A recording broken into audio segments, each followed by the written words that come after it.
Good morning students. मैं कमलेश बिसिंधी, आपके सामाजिक विज्ञान का टीचर, आपके सामने आज हमारी भूगोल विषय के हमारी पाठ्यपुस्तक में जो भूगोल विभाग हैं उसका 14 चैप्टर आपके सामने लेकर प्रस्तुत हुआ हूँ। इसके पिछले वीडियो में हमने 13 चैप्टर की वीडियो में हमने भारत के स्थान, आकार, विस्तार के बारे में, भारत के पड़ोसी देश एवं भारत की भूस्थलीय संरचना या पृथ्वी की भूस्थलीय संरचना के बारे में पढ़ा था।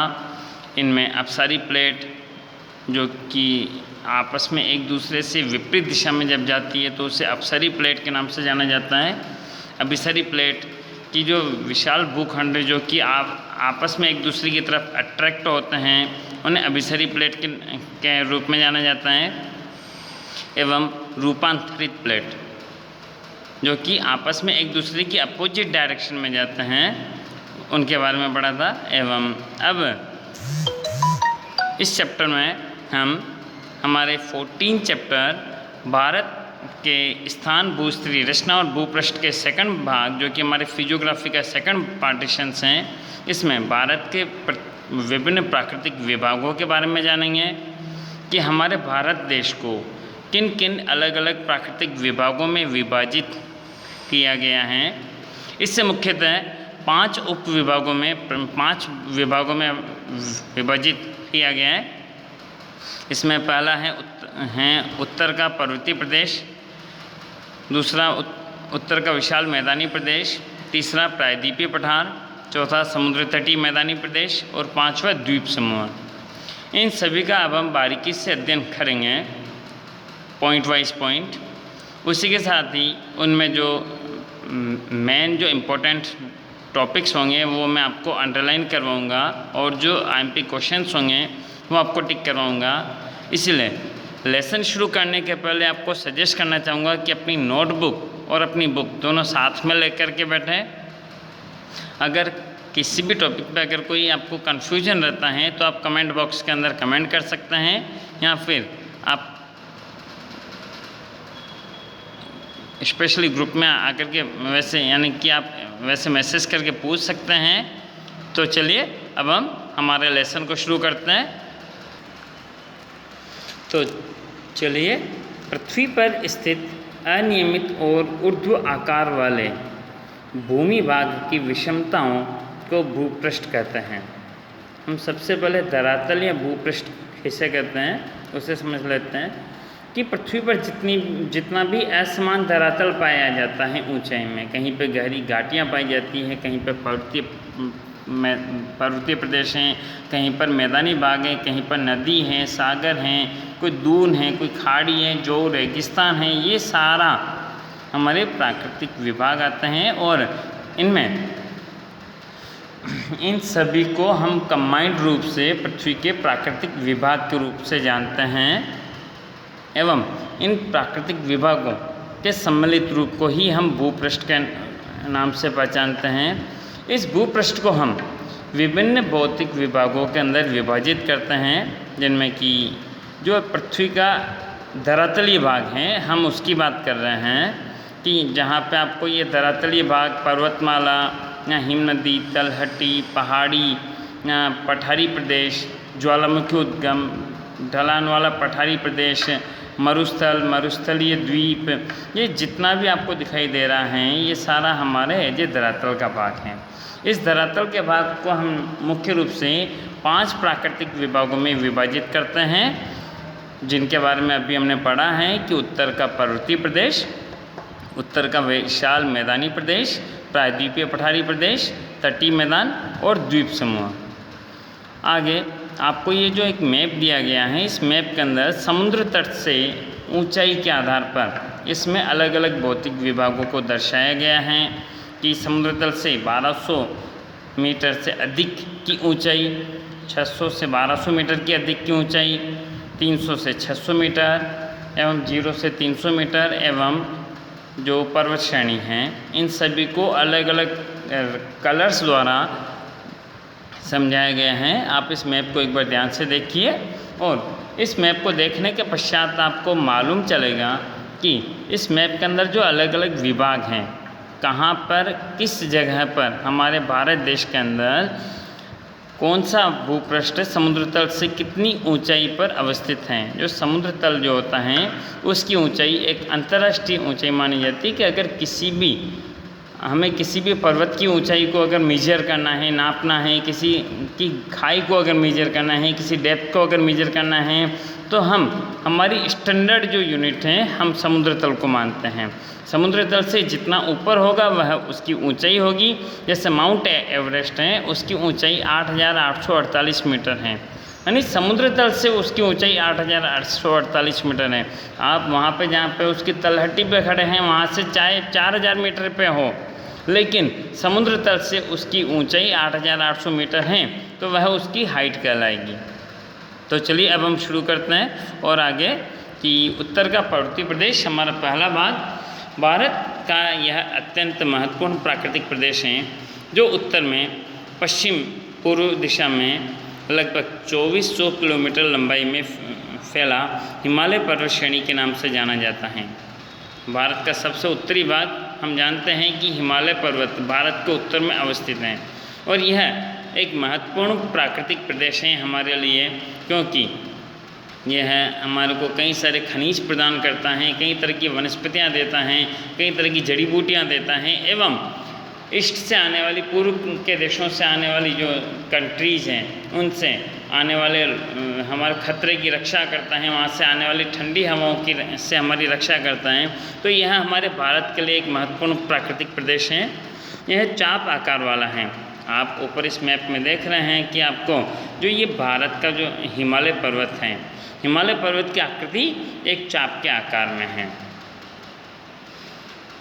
उसकी चौड़ाई 240 किलोमीटर से 320 किलोमीटर के बीच बढ़ती घटती रहती है, यानी इसकी कोई एक चौड़ाई फिक्स चौड़ाई नहीं है कि इसकी चौड़ाई 240 किलोमीटर ही रहेगी सभी जगह पे। कहीं पे इसकी चौड़ाई कम, कहीं पे ज़्यादा, इस तरह से 250 किलोमीटर से लेकर के 320 किलोमीटर के बीच में इसकी चौड़ाई घटती बढ़ती रहती है। हमने लंबाई तो देख ली कि लंबाई इसकी 2400 किलोमीटर है, 2400 किलोमीटर। हिमालय कोई एकाकी पर्वत नहीं है, यह अनेक प्रकार की पर्वत श्रेणियों का समूह है।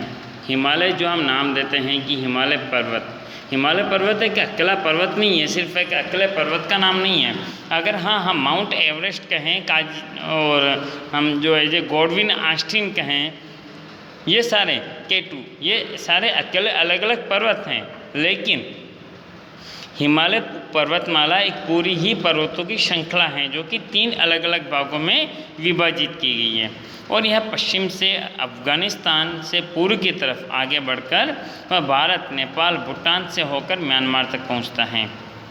आपने ऊपर मैप में देखा या फिर से एक बार देख लीजिए कि यह पश्चिम में जो हमारे पाकिस्तान और अफ़गानिस्तान की सीमा आ रही है, अफ़गानिस्तान की सीमा से लेकर के भारत, नेपाल, भूटान होता हुआ आगे तक बढ़ रहा है। उत्तर में इसका विस्तार तिब्बत तक फैला हुआ है। उत्तर में अगर जो इसका विस्तार है वह तिब्बत देश तक फैला हुआ है। वह मध्य एशिया की पामीर की गांठ के नाम से पहचानी जाने वाली मुख्य पर्वत श्रेणी का ही एक भाग है। हिमालय पर्वतमाला जो है वह मध्य एशिया के अंदर एक पामीर की गांठ के नाम से एक पठारी प्रदेश यानी कि मुख्य पर्वतीय प्रदेश पाया जाता है, उसी का ही एक भाग है। समग्र हिमालय पर्वत श्रेणी के मुख्य 2 भाग हैं। अच्छा, अब हम इस हिमालय पर्वत श्रेणी को 2 भागों में विभाजित कर सकते हैं। एक तो उत्तर का हिमालय पर्वतीय प्रदेश और पूर्व का हिमालय पर्वतीय प्रदेश। तो हम पहले उत्तर के हिमालय के पर्वतीय प्रदेश के बारे में जानते हैं। इस प्रदेश में एक दूसरे के समानांतर 3 गिरिमालाएँ हैं। ऊपर मैप में देखिए कि जो ये उत्तर का जो हिमालय प्रदेश है, यहाँ पे आपको 3 श्रेणियाँ दिखाई दे रही है। यमुना नदी के ऊपर जो उत्तर का मैदान दे करके रखा है आपको नक्शे मैप के अंदर, इसके जस्ट ऊपर देखिए हिमालय पर्वत श्रेणी। यहाँ पे आपको 3 पैरेलल लाइनें दे करके रखी है, यानी कि ये 3 श्रेणियों में विभाजित हैं, जिसमें उत्तरी पर्वत श्रेणी वृहद हिमालय कहलाता है। इसमें जो सबसे उत्तर का भाग है उससे हम वृहद हिमालय के नाम से जानते हैं। समग्र हिमालय की यह पर्वत श्रेणी सबसे ऊंची पर्वत श्रेणी है। इसमें 40 से अधिक ऐसे शिखर हैं जिनकी ऊंचाई 7000 मीटर से भी अधिक हैं। उसी में सबसे प्रसिद्ध शिखर माउंट एवरेस्ट है। यानी जो हमारा माउंट एवरेस्ट है, जिसे कि हम वर्ल्ड का सबसे हाईएस्ट माउंटेन कहते हैं, वह वृहद हिमालय में लोकेटेड है। और इसी के जैसे लगभग 40 ऐसे पर्वत शिखर हैं जिनकी की ऊंचाई 7000 मीटर या उससे भी अधिक हैं, जो वृहद हिमालय में अवस्थित हैं। यह नेपाल चीन की सीमा पर स्थित है माउंट एवरेस्ट, एवं उसे तिब्बत में सागर मथा के नाम से जाना जाता है। इसे आप अंडरलाइन कर लीजिए कि हिमालय को तिब्बत में किस नाम से जाना जाता है, पूछा जा सकता है आपसे। अन्य प्रसिद्ध शिखरों में माउंट गॉडविन आस्टीन अथवा K2 है, जिसकी ऊंचाई 8611 मीटर है। अभी हमने इसके बारे में भी बात की थी। और यह भारत का सर्वोच्च शिखर है, इसे भी आप अंडरलाइन कर लीजिए। हिमालय की 3 स्पष्ट पर्वत श्रेणियाँ हैं जो एक दूसरे के समानांतर फैली हुई हैं। जैसे समानांतर लाइन जो बनाई जाती है, उसी तरह से आर्क के शेप में, चाप के आकार में तीनों ही समानांतर फैली हुई हैं। इनमें से वृहद हिमालय में जेलापला, नाथुला और शिप्किला वगैरह ऊंचे पर्वतीय दर्रे भी हैं। अच्छा, दर्रे किसे कहते हैं, यहाँ पे इसे स्पष्ट कर दें कि जब 2 पर्वतीय क्षेत्रों के बीच में जो सकरा रास्ता जाता है, उससे हम पासेज या दर्रा कहते हैं। तो ये वृहद हिमालय के अंदर ही जो जेलेपला, नाथुला और शिप्किला जो प्रसिद्ध दर्रे हैं, पासेज हैं, वह वृहद हिमालय में लोकेटेड है। पर्वतीय तीर्थ स्थल माना जाने वाला जो कि प्रसिद्ध मानसरोवर चीन भी इसी पर्वत श्रेणी में आता है।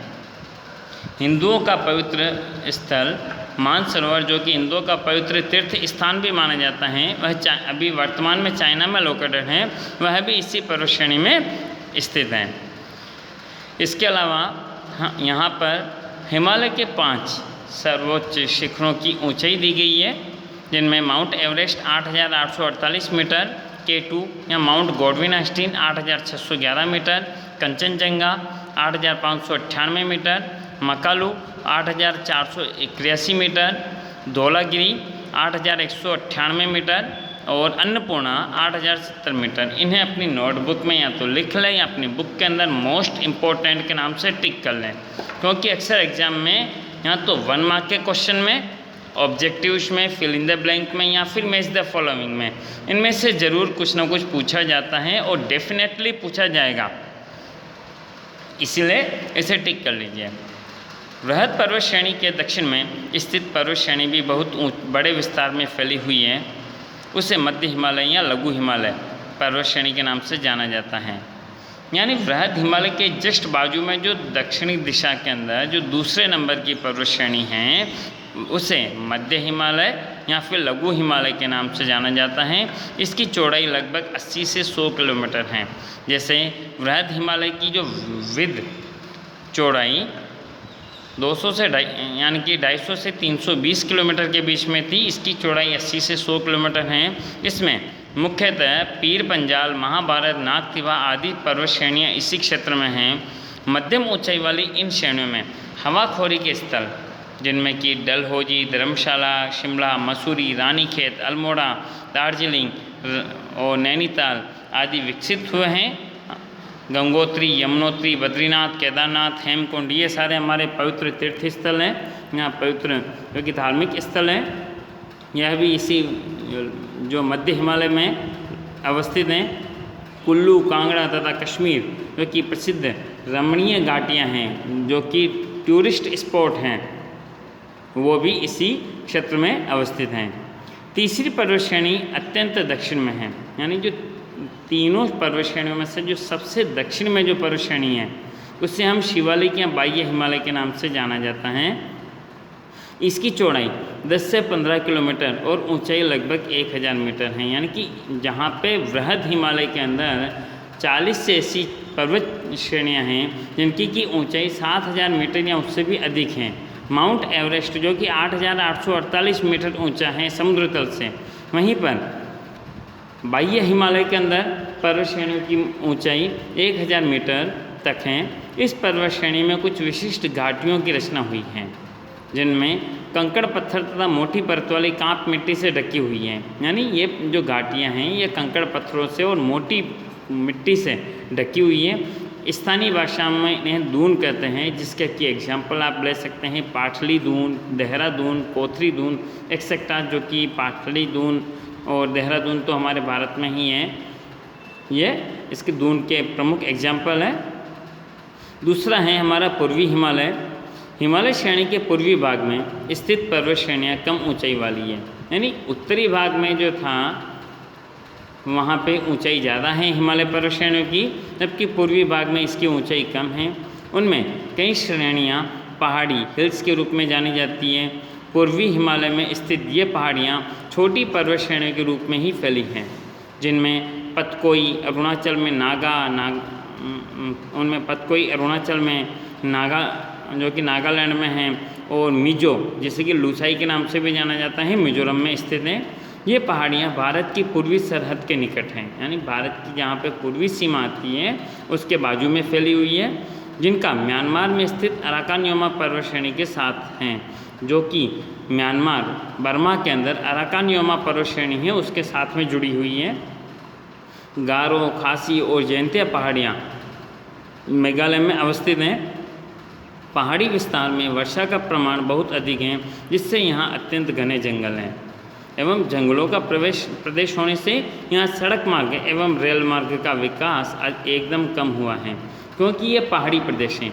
पहाड़ी प्रदेशों में वर्षा ज़्यादा होती है, तो इसी कारण से वहाँ पे कंडेंसेशन की प्रोसेस ज़्यादा होने के कारण संघनन की प्रक्रिया, जिससे आप विज्ञान में पढ़ते हैं, संघनन की प्रक्रिया वह वहाँ पे ज़्यादा होने के कारण वहाँ पे वर्षा सबसे ज़्यादा होती है, एवं वर्षा ज़्यादा होने की वजह से वहाँ पे घने जंगल पाए जाते हैं, एवं इन्हीं घने जंगलों के कारण यहाँ पे सड़क मार्ग एवं रेल मार्गों को बनाने में काफ़ी परेशानी होती है, एवं इसलिए इनका विकास वहाँ पर नहीं हो पाया है। दूसरा आता है अब हमारा उत्तर का विशाल मैदानी प्रदेश। उत्तर के विशाल मैदानी प्रदेश का स्थान भारत के उत्तर के पर्वतीय प्रदेश और दक्षिण के पठारी प्रदेश के बीच है, यानी उत्तर का जो पर्वतीय प्रदेश है और दक्षिण में जो पठारी प्रदेश है, जिससे कि हम आगे पढ़ेंगे हमारे तीसरे भाग के अंदर। इन दोनों के बीच में जो मैदानी भाग अवस्थित हैं उसे हम उत्तर का मैदानी प्रदेश के नाम से जानते हैं। इस मैदान की रचना हिमालय से निकलने वाली सतलज, गंगा, ब्रह्मपुत्र और उसकी सहायक नदियों द्वारा लाई गई कांप मिट्टी से हुआ है, यानी इस मैदान का जो निर्माण हुआ है वह हिमालय के द्वारा जो लाई गई, हिमालय से जो नदियाँ निकलती हैं जो कि सदावाहिनी नदियाँ हैं। सदावाहिनी यानी कि जो 12 ही महीने जिनमें पानी भरा रहता है और वह बहती रहती है, उन नदियों के द्वारा जो हिमालय पर्वत से जो यानी कि जलोढ़ मिट्टी लाई जाती है, यहाँ जो एज ए अवसादन लाया जाता है, जो कि सेडिमेंट्स बहा करके लाए जाते हैं, उनके जमने से इन मैदानों का निर्माण हुआ है। इस मैदान के कुछ भाग लगभग 50 मीटर मोटे काप मिट्टी की परत से भी बने हैं। यह मैदान उत्तरी भारत के बहुत बड़े विस्तार में फैला हुआ है, एवं इसीलिए इसे उत्तरी भारत का विशाल मैदानी प्रदेश कहते हैं, क्योंकि इसका विस्तार बहुत बड़े एरिया में फैला हुआ है, इसीलिए इसे उत्तर का विशाल मैदानी प्रदेश के नाम से जाना जाता है। यह मैदानी प्रदेश लगभग 2400 किलोमीटर लंबा है। जैसे वृहद हिमालय की तरह ही माउंट एवरेस्ट यह हिमालय पर्वत श्रृंखला की तरह ही यह भी 2400 किलोमीटर लंबा है। दोनों की लंबाई सेम है, ध्यान में रखना। नदियों द्वारा निर्मित विश्व के सबसे बड़े मैदानी प्रदेश के रूप में इसकी गणना होती है। यह जो हमारे देश के अंदर उत्तर का विशाल मैदानी प्रदेश है, यह एक ऐसा मैदान है जिसका के निर्माण हिमालय पर्वत से जो बहने वाली नदियां हैं उनके द्वारा बहा करके लाई गई जलोढ़ मिट्टियों से हुआ है। पूर्वी भाग की अपेक्षा पश्चिमी भाग अधिक सकरा है। सकरा यानी नैरोवर है। यह मैदान लगभग समतल है। उसके किसी भी भाग की ऊंचाई समुद्र की सतह से 180 मीटर से अधिक नहीं है। अच्छा, यहाँ पे एक बात हम स्पष्ट कर दें कि जैसे जैसे हम समुद्र तल से ऊपर की तरफ उठते जाते हैं वैसे वैसे उसे हम पठार या फिर एज पर्वतीय प्रदेश के नाम से जानते हैं। लेकिन 0 से 200-250 मीटर तक, 200-250 मीटर तक की अगर ऊंचाई बहुत ही बड़े एरियाज़ के अंदर अगर फैली हुई हैं और अगर वो ऊपर से एकदम से समतल भाग हैं तो हम उसे मैदानी भाग के अंदर ही गिनते हैं, उसकी गणना करते हैं। उसे हम पठारी या पर्वतीय भाग में नहीं गिनते हैं। दिल्ली के पश्चिम में सतलुज और पूर्व में गंगा का मैदान है, यानी कि जो दिल्ली है हमारी जो राष्ट्रीय कैपिटल सिटी हैं उसके दक्षिण में उसके पश्चिम में सतलुज और पूर्व में गंगा का मैदान है। इसीलिए दिल्ली को गंगा के मैदान का प्रवेश द्वार भी कहा जाता है। इसे भी आप अंडरलाइन कर लीजिए कि गंगा के मैदान का प्रवेश द्वार किससे कहा जाता है, या फिर दिल्ली का अन्य दूसरा नाम बताएं।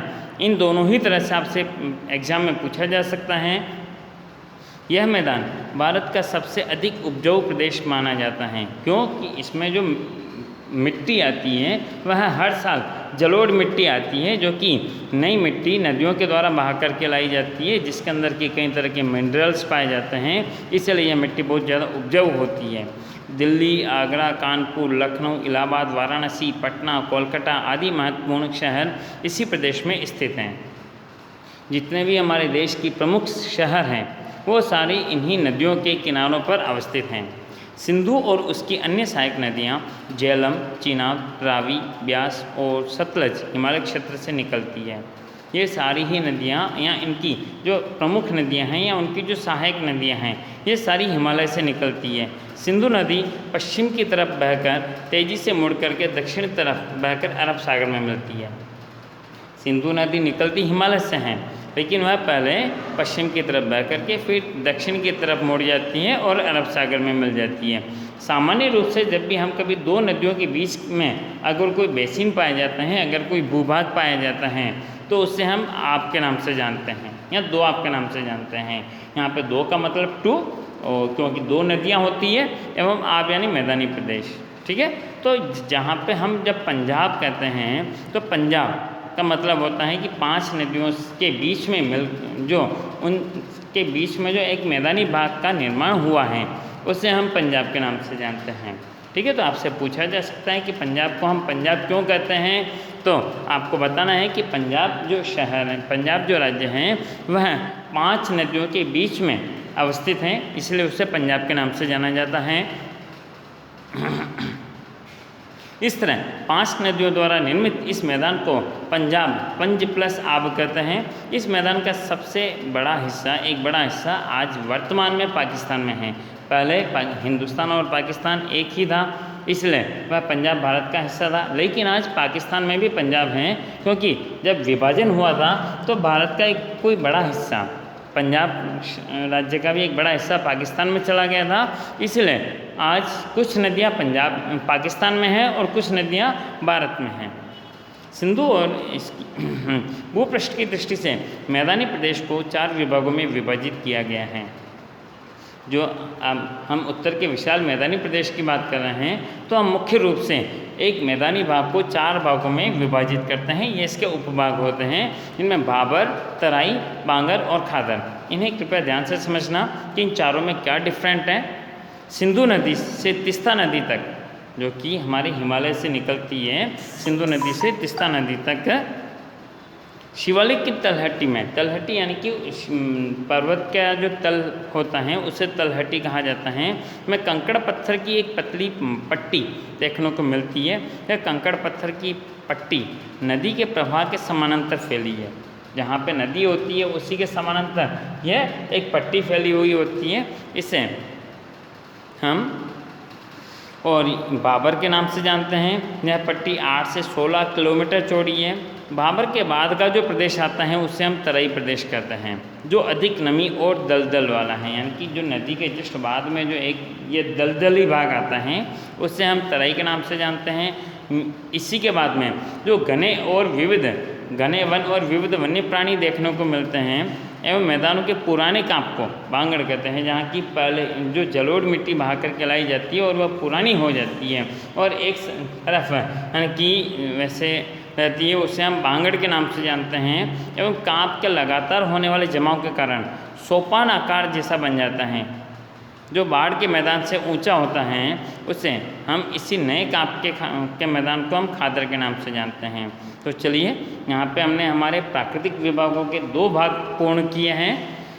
इसके शेष भाग हम हमारी अगली वीडियो में करेंगे, एवं उसके बाद में जो इस लेसन के अदर टॉपिक हैं, जैसे कि चट्टान हैं, मिट्टियाँ हैं, इनके बारे में हम हमारे 3rd पार्ट में करेंगे। इसी के साथ यहाँ पे ये लेसन अभी यहाँ पे ये वीडियो यहाँ पे एंड करता हूँ। उम्मीद है आपको समझ में आया होगा। अगर कोई भी पर्सनल डाउट हैं तो आप या तो कमेंट कर सकते हैं एवं या फिर आप कभी भी वैसे ग्रुप में पूछ सकते हैं। ठीक है, थैंक यू सो मच।